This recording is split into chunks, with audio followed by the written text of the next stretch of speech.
Alhamdulillah wassalatu wassalamu rasulullah. Bagi seorang alim itu harus punya anggapan bahwa dunia ini tidak ada harganya sama sekali. Jangan mengharapkan sesuatu dalam dakwah ini. Dan juga antum perhatikan tentang dakwah ini berkaitan dengan masalah safari dakwah dan yang lainnya. Antum perhatikan, kita pernah dengan para dai itu berkumpul. Mungkin sebagian antum juga ada yang belum tahu. Kita pernah mengadakan pertemuan di Jakarta. Seingat saya itu tahun 2007. Saya, Ustadz Hakim dan para dai. Artinya nggak semua dai salaf yang datang. Pertemuan pertama pernah kita lakukan tahun 2006. Yang kedua 2007. 2007 itu lebih banyak yang hadir. Kita bahas beberapa masalah waktu itu. Masalah beberapa firqah yang sesat, ajaran yang sesat dan yang lainnya. Berkaitan juga dengan dakwah, adab dakwah dan segala macam. Nah, terakhir kita diminta oleh semua dai yang hadir itu untuk memberikan tausiah. Dari sekian banyak tausiah yang saya sampaikan dan juga Ustadz Hakim hafizallahu taala, yaitu berkaitan dengan masalah dakwah. Kita sampaikan kepada semua yang hadir, sebaiknya dakwah itu di tempat masing-masing, tidak keluar kota. Karena apa? Di daerah kita banyak orang membutuhkan kita. Di kampung kita banyak orang membutuhkan kita. Waktu juga ada beberapa ustadz dari luar kota yang hadir juga. Seperti umpamanya di Tasik itu umpamanya. Itu kan banyak daerah yang perlu didakwakan. Atau di Bandung. Itu luas sekali Bandung itu, banyak sekali jutaan orang yang perlu didakwahkan. Atau di Sumatera, atau dia orang Sumatera itu kan luas. Itu kan banyak orang-orang di pelosok yang perlu didakwahkan. Yang di kotanya aja masih banyak orang yang belum kenal agama Islam. Kenapa harus dia keluar kota? Gitu. Ini terjadi. Kemudian juga yang ada di Jakarta juga dia keluar kota ke tempat lain. Kecuali kalau memang dia memang awal memulai dakwah di tempat itu. Dan udah banyak para dai yang ada di sana yang masih muda-muda perlu nasihat. Jadi kita datang diantaranya untuk memberikan nasihat. Sebaiknya juga kalau memang udah cukup nggak usah. Gitu. Apalagi sekarang udah ada, sekarang ini ada televisi, radio udah cukup. Gitu. Tapi sekali-kali perlu datang untuk memberikan semangat boleh.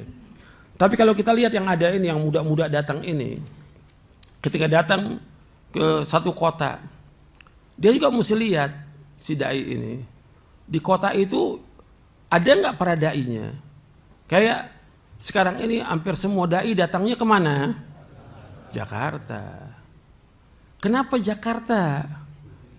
Kenapa nggak di pelosok Kalimantan?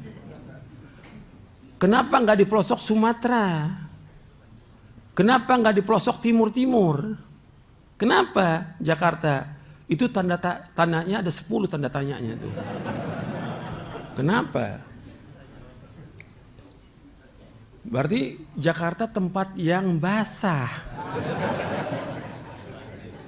Ini masalah lagi. Berkaitan dengan dakwah.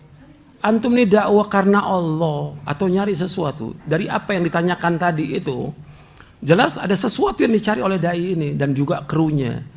Kenapa dakwah harus bawa kru? Kenapa? Dakwah cukup satu orang ketika Nabi mengutus Mu'adz bin Jabal ke Yaman sendiri. Ketika Nabi juga mengutus yang lain sahabat sendiri. Dan susah perjalanan dulu, susah.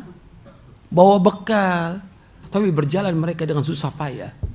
Berjihad dengan hartanya dan dirinya untuk menegakkan agama ini. Tapi sekarang enggak. Ada sesuatu yang diharapkan. Mestinya berpikir, buat apa dia ke sini ke Jakarta? Buat apa dia ke Bogor? Buat apa dia ke Bekasi? Mau apa dia? Karena dia mau dakwah. Lah antum daerah antum masih banyak yang belum kena dakwah kok, belum tersentuh dakwah sama sekali. Apa di Jakarta nggak ada dai? Ratusan di Bekasi, di Bogor banyak dai. Kenapa harus datang?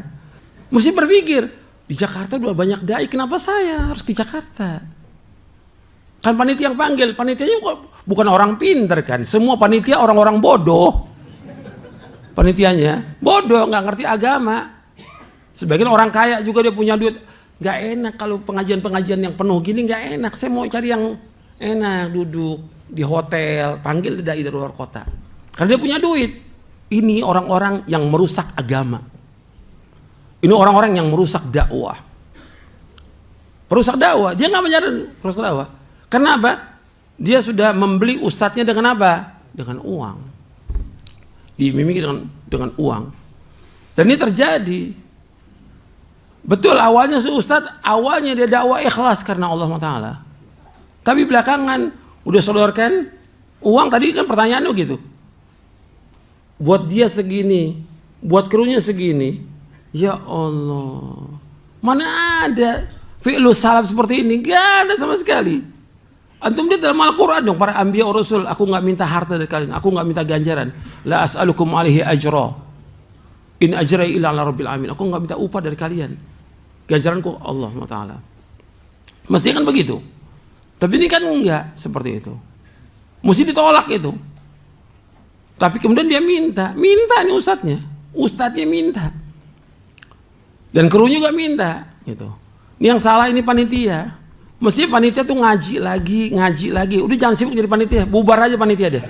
Bubar semuanya panitia. Bapak ini juga merusak dakwah. Iya. Antum belajar. Dulu kita nggak ada panitia gitu. Nggak ada sama sekali. Antum lihat deh dakwah. Antum bisa tanya deh yang senior gimana waktu mereka datang dakwah itu. Nggak ada panitia, datang sendiri, paling ada satu panitia. Tapi nggak seperti sekarang. Ini karena panitia nikmat juga nih dengan begini, merasakan nikmatan. Apa kenikmatannya? Bisa ngumpulkan donasi, bisa dapat jatah juga berapa persen tuh dari dakwah. Ini nyata, gitu. Dan kemudian masing-masing ustadz punya panitianya lagi. Kalau ustadz ini ada panitia sendiri, ibu-ibu ini. Ntar ustadz yang lain lagi ada panitianya lagi sendiri. Ini apa nggak ngerusak dakwah ini? Apa nggak bikin perpecahan? Berjalan seperti biasa ya dakwah. Ada berapa ustadz ngajar di majelis cuma jamaah 10 orang, 20 orang, nggak ada masalah. Tapi jalan yang diajarkan tauhid, diajarkan mereka tentang sifat wudhu, sifat sholat dan yang lainnya diajarkan. Itu manfaat. Datang ustadz-ustadz ini banyak menimbulkan segala macam lah sudah. Kerusakan dalam masalah niat, kerusakan juga dalam masalah amanah, kerusakan juga dalam masalah ilmu, kerusakan dalam masalah hati. Hatinya rusak. Yang tadi tujuannya akhirat, tujuannya dari apa? Dunia. Dan juga ada kesombongan. Dia merasa aneh yang orang alim. Apa dia nggak lihat tuh banyak ustadz yang lebih alim daripada dia? Apa nggak dianggap tuh ustadz itu? Mana ada zaman dulu ada orang datang ke Madinah, Imam Malik. Oh, Imam Malik nyingkir, ana dulu yang ngajar ini Masjid Nabawi. Mana ada?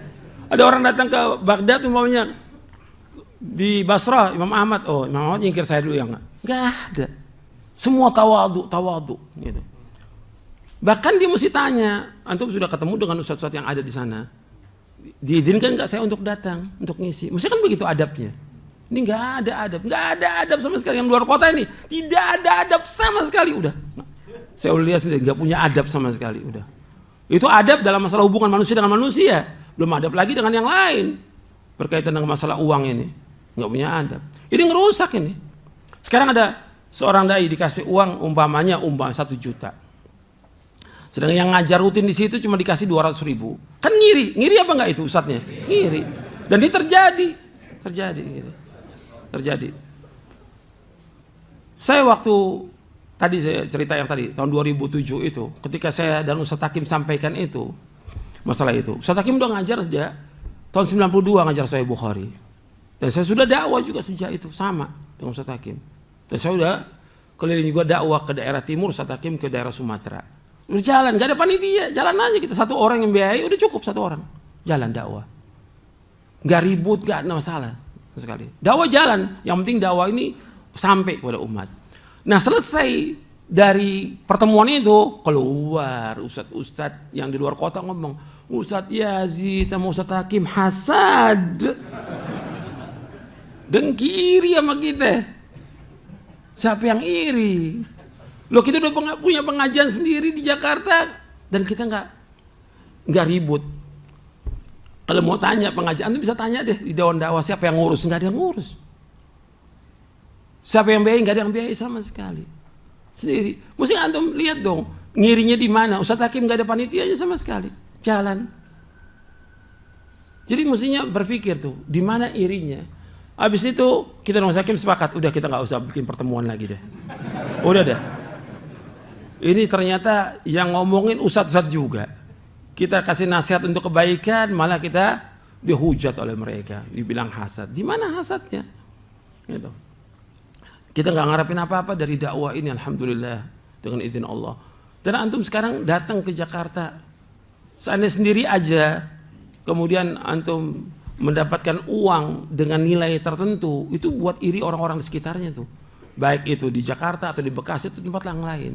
Kesian kan yang ngajar Quran, yang ngajar hadis setiap minggu itu nggak dibayar segitu. Ini datangnya cuma sekali, semua dijamin, tiket pesawatnya, hotelnya, iya nggak?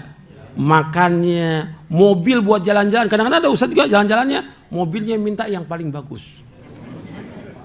Ini ada khobarnya, khobar dari ustadz juga yang nyampein kepada saya. Allahul musta'an. Ini ngerusak dakwah nih semuanya. Dan lagi kalau kita lihat ilmunya, isinya, nggak ada isinya ustadz-ustadz ini, nggak ada isinya. Ada yang cuma ceramahnya yang udah disampaikan sama ustadz yang lain tentang ilmu. Apa ustadz yang lain nggak bisa nyampaikan tentang ilmu? Tentang zuhud disampaikan oleh. Tentang apa lagi yang mereka sampaikan? Sudah disampaikan ustadz yang ada. Apa ada sesuatu yang baru yang antum sampaikan? Nggak ada. Biarkan aja orang-orang di tempat itu, antum sibukkan di daerah antum. Nah akhirnya yang terjadi seperti yang tadi tuh, yaitu dia safari dakwah. Ini juga istilah baru lagi nih, safari dakwah ini. Istilah yang baru ini, safari dakwah. Safari dakwah nggak sendiri, bawa apa? Bawa kru. 3 orang, 5 orang, 7 orang. Ya panitianya pada ngeluh. Nah tadi kan pertanyaan tentang keluhan itu. Sekarang mereka cuma punya uang untuk datangkan ustadz dengan nginep segala macam, cuma punya 10 juta. Ketika dibawa kru menghabiskan 50 juta. Coba untuk orang-orang sekitar itu yang susah, yang fakir, yang miskin, bantu. Terbantu apa enggak tuh 50 juta? Terbantu. Atau antum cari anak-anak yang betul-betul pintar untuk sekolah di pondok, antum biayai dari uang itu supaya jadi dai. Manfaat atau tidak? Manfaat. Dari biaya ustadz cuma berapa hari di situ?